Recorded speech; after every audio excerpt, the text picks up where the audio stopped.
समय समय पर भगवान श्री कृष्ण के वंश पर तमाम तरह के प्रश्न उठाए जाते हैं। कोई उन्हें चंद्रवंशी कहता है, कोई उन्हें यदुवंशी कहता है। कई वंशों से संबंध होने की बात की जाती है। इस संबंध में भगवान श्री कृष्ण से ऊपर की और उनके वंश के प्रथम पुरुष का वर्णन श्री विष्णु महापुराण में मिलता है। आइए इसका रसास्वादन किया जाए। पुराणों में कहा गया है कि इसके एक पाठ से ही तमाम पापों का क्षय हो जाता है। साथ ही हम आपको बता दें कि भगवान श्री कृष्ण और उनके वंशज के रूप में करौली के राज परिवार सहित क्षेत्र के जादौन परिवार उनके वंशज होने की बात की जाती है। भगवान श्री कृष्ण को करौली के शासक परिवार सहित यदुवंशी जादौन का मुखिया माना जाता है। भगवान श्री कृष्ण को करौली के शासक परिवार सहित यदुवंशी जादौन, जो शाब्दिक रूप से यदुओं के वंशज थे, उनका मुखिया माना जाता है। करौली के यदुवंशी जादौन परिवार का भगवान श्री कृष्ण के वंशज होने का उल्लेख राजा विजयपाल के शासन समय के बीजक में भी पाया जाता है। राजा विजयपाल की 10वीं पीढ़ी के वंशज राजा अर्जुन देव जी ने करौली शहर को स्थापित किया था। इस बीजक के अनुसार भगवान श्री कृष्ण के 181वें वंशज के रूप में करौली राज परिवार सहित यदुवंशी जादौन परिवार को माना जाता है। दोस्तों चलिए वीडियो को स्किप मत कीजिएगा, वीडियो को पूरा देखें। आज हम भगवान श्री कृष्ण के ऊपर की 48 पीढ़ियों से लेकर भगवान श्री कृष्ण के सभी पुत्रों का नाम बताएंगे, जो कि श्री विष्णु महापुराण से लिया गया है। इस संबंध में भगवान श्री कृष्ण से ऊपर की ओर उनके वंश के प्रथम पुरुष का वर्णन श्री विष्णु पुराण में मिलता है, जिनका नाम राजा नहुस था। नहुस से ययाति, ययाति से यदु, यदु से क्रोष्टु, क्रोष्टु से ध्वजिनिवान, ध्वजिनिवान से स्वाति, स्वाति से रुशंकु, रुशंकु से चित्ररथ, चित्ररथ से शशिबिंदु, शशिबिंदु से पृथुश्रवा, पृथुश्रवा से पृथुतम, पृथुतम से उसना, उसना से सितपु, सितपु से रुक्म कवच, रुक्म कवच से परावृत, परावृत से रुक्मेशु हुए। राजा रुक्मेशु से ज्यामग, ज्यामग से क्रथ, क्रथ से कुंती, कुंती से दृष्टि, दृष्टि से निगृति, निगृति से दसार, दसार से व्योमा, व्योमा से जीमुत, जीमुत से विकृति, विकृति से भीमरथ, भीमरथ से नवरथ, नवरथ से दशरथ, दशरथ से शकुनी, शकुनी से क्रम्भी, क्रम्भी से देवरात हुए। राजा देवरात से देवछत्र, देवछत्र से मधु, मधु से कुमारवंश, कुमारवंश से अनु, अनु से पुरुमित्र, पुरुमित्र से अंशु, अंशु से सतवत हुए। सतवत से अंधक, अंधक से भजमान, भजमान से विदुरथ, विदुरथ से सूर, सूर से समी, समी से प्रतिछत्र, प्रतिछत्र से स्वयंभोज, स्वयंभोज से हृदय, हृदय के देवगर्भ, देवगर्भ से सूरसेन, सूरसेन से वसुदेव और वसुदेव देवकी से बलराम और साक्षात नारायण भगवान श्री कृष्ण का जन्म हुआ। यानी भगवान श्री कृष्ण के दादाजी का नाम सूरसेन था। भगवान श्री कृष्ण से ऊपर ये 48 पूर्वजों के जो भी नाम दिए गए हैं, ऐसा नहीं है कि वो सब एक एक थे, एक एक नहीं थे, कईयों के कई कई भाई थे, लेकिन हमने यहाँ पर नाम सिर्फ उनका ही दिया है जिनके पुत्र के आगे चलकर भगवान श्री कृष्ण उनके पुत्र के रूप में अवतार लिए हैं।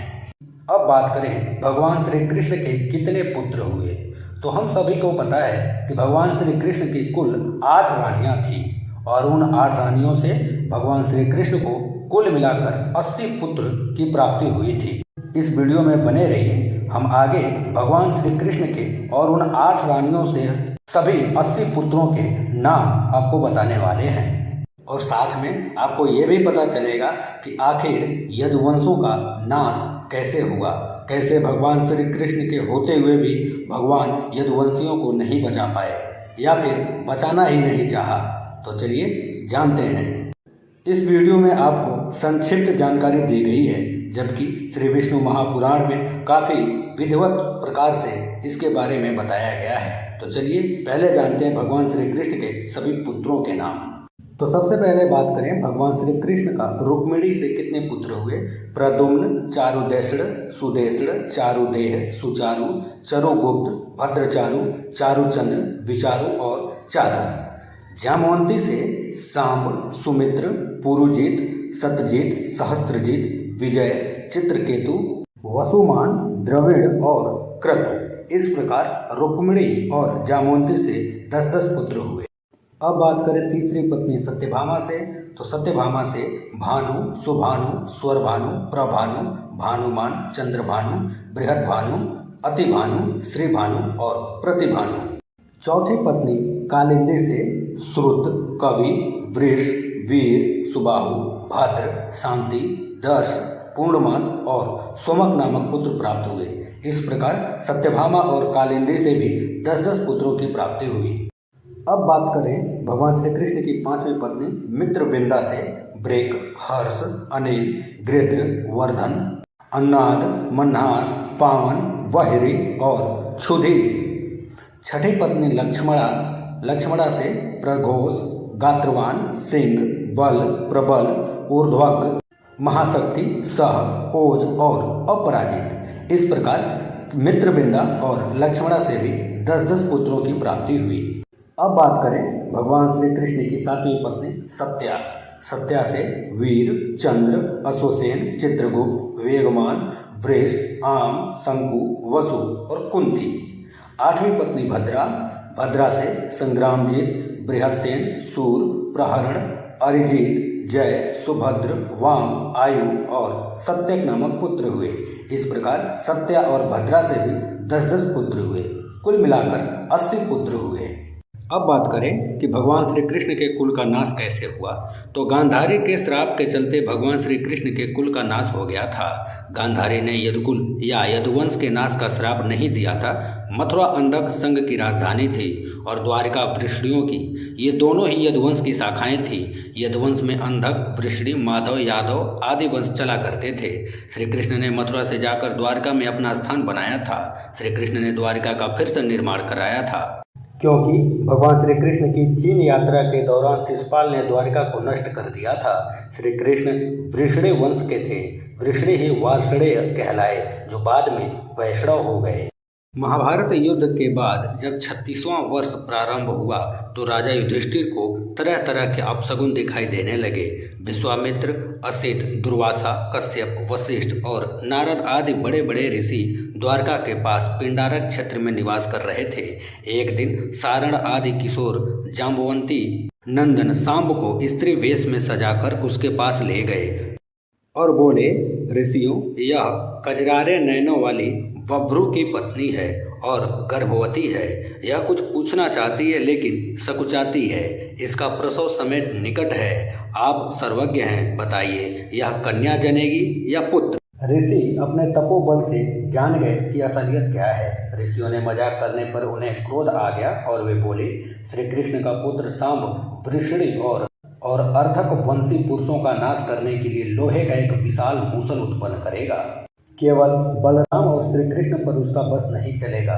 बलराम जी स्वयं ही अपने शरीर का परित्याग करके समुद्र में प्रवेश कर जाएंगे। मुनियों की यह बात सुनकर वे सभी किशोर बहुत डर गए। उन्होंने तुरंत सांब का पेट, जो गर्भवती दिखाने के लिए बनाया गया था, खोलकर देखा तो उसमें एक मूसल मिला। वे सब बहुत घबरा गए और मूसल लेकर अपने आवास पर चले गए। उन्होंने भरी सभा में वह मूसल ले जाकर रख दिया।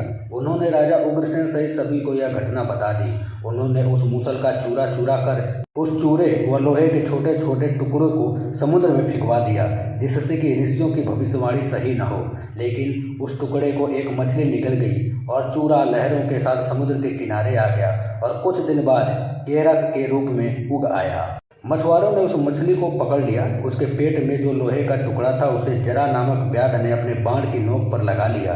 मुनियों के श्राप की बात भगवान श्री कृष्ण को भी बताई गई। भगवान ने कहा, ऋषियों की यह बात अवश्य सच होगी।